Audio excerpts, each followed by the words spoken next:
Hey guys, welcome back to my YouTube channel Apu Laskar. So right now guys, আজকে আমরা যাচ্ছি BLK উদ্দেশ্যে। ইতিমধ্যে আমরা ফেসবুকে ভাইরাল করে দিয়েছিলাম যে জায়গাটা, সেই জায়গাটার নামে বিএলকে, ওই যে বাজারে কৃষ্ণচূড়া ফুল টুল ছিল। তো আজকে আবার আমরা 3 পা পেয়ে রওনা দিচ্ছি। ভাই কেমন লাগতেছে? খুবই ভালো লাগতেছে। আমরা এমন একটা জায়গায় যাচ্ছি যে জায়গাটা অনেক আগে থেকেই ভাইরাল, ঠিক আছে, ভাইরাল একটা প্লেসে যাচ্ছি। ফুল কি পাবো না? ফুল না, ফুল অবশ্য সব ঝরে গেছে, এখন শুধু ডালগুলো পড়ে আছে আর পাতা আছে। তবে বাজারটা কিন্তু অনেক সুন্দর, ওই স্কুল টিস্কুল আছে। আর সব থেকে বড় কথা আছে বিএলকে একটা গাছবাড়ি আছে। আমরা ওই গাছবাড়ি দেখার উদ্দেশ্যে মেনলি যাচ্ছি। বিগত 4-5 বছর আগে এই গাছবাড়ি ব্যাপক আকারে ভাইরাল হয়েছিল। সারা বাংলাদেশের লোক হয়তোবা এটা অনেক আগে থেকেই চেনে। প্রকৃতির মাছ দিয়ে যাচ্ছি, আশেপাশের ভিউ সেরকম, এই যে গাছপালা আছে দেখো, সেই না আজকের ওয়েদারটাও সেরকম।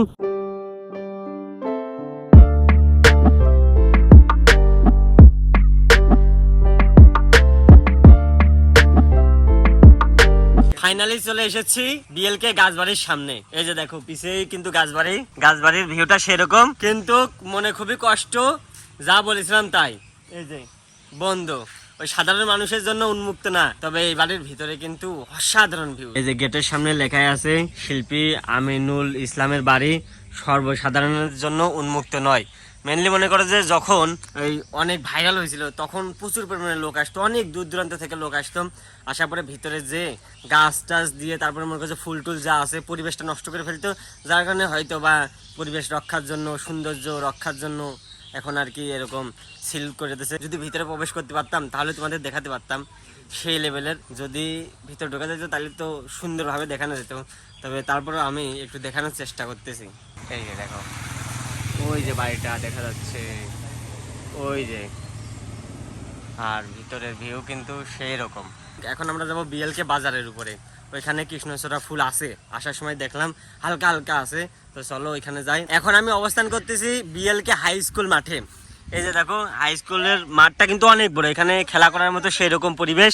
আর ওই সাইডে আছে কিন্তু প্রাইমারি স্কুল, ওই যে যদি দেখাই ওটা প্রাইমারি স্কুল, আর এটা হাই স্কুল। হাই স্কুল মাঠে কিন্তু একটা ঈদগাহ আছে, সম্ভবত এখানে ঈদের জামাত অনুষ্ঠিত হয়। আমরা কিন্তু জাম খাবো।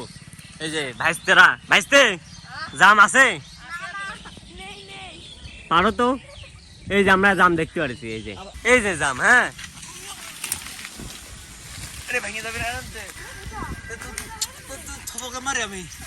জাম খাওয়াই লাগবে নাকি? খাওয়াই লাগবে। আই সর্বনাশ। তো আমরা অনেক কষ্ট করে যে কিছু জাম পাইছি, খাই দেখি কেমন আর কি। না স্বাদ আছে। এই বছর মানে এই প্রথম আমি জাম খাচ্ছি।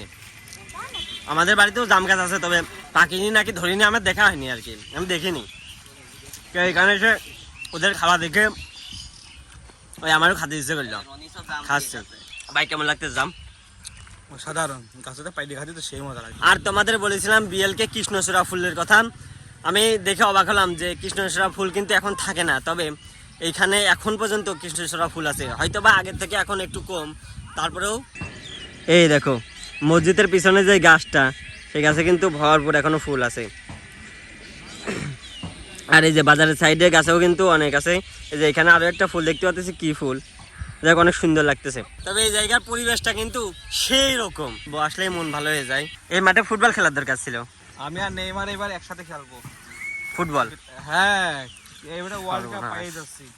আমি এখন দাঁড়িয়ে আছি বিএলকে বাজারের পারে। এই বাজারটা কিন্তু সেই রকম গ্রামীণ একটা বাজার, ছোটখাটো বাজার, সেই রকম গুছানো। এই গ্রামের আশেপাশে যত লোকজন বসত করে তারা এখান থেকে কেনাকাটা করে, মানে একটা মানুষের নিত্য প্রয়োজনীয় সকল চাহিদার জিনিসগুলো এই বাজারে পাওয়া যায়। এই বাজারটা আমার কাছে সেই রকম লাগেছে ভাই, সৌন্দর্যটা আসলে অমায়িক। আর যখন এই গাছে ফুল টুল থাকে তখন আরো ভালো লাগে। তো যাই হোক, এই ছিল আজকের ভিডিও। বিএলকে সৌন্দর্যটা কেমন লাগলো কমেন্টে জানাতে ভুলবা না। আর নেক্সটে কিন্তু দেখা হচ্ছে তোমার এলাকায়, তোমার বাসাটা কোথায় অবশ্যই কমেন্টে জানাবা। যদি তোমার এলাকায় ভালো কোনো সুন্দর লোকেশন থাকে সেটা জানাতে ভুলবা না, অবশ্যই সেখানে যাব এবং কি ভিডিও করব। আর যদি ভিডিও ভালো লাগে অবশ্যই চ্যানেলটা সাবস্ক্রাইব করবা, লাইক কমেন্ট শেয়ার তো মাস্ট। দেখা হচ্ছে নতুন ভিডিওতে। তত সময় take care, love you guys, খুদা হাফেজ।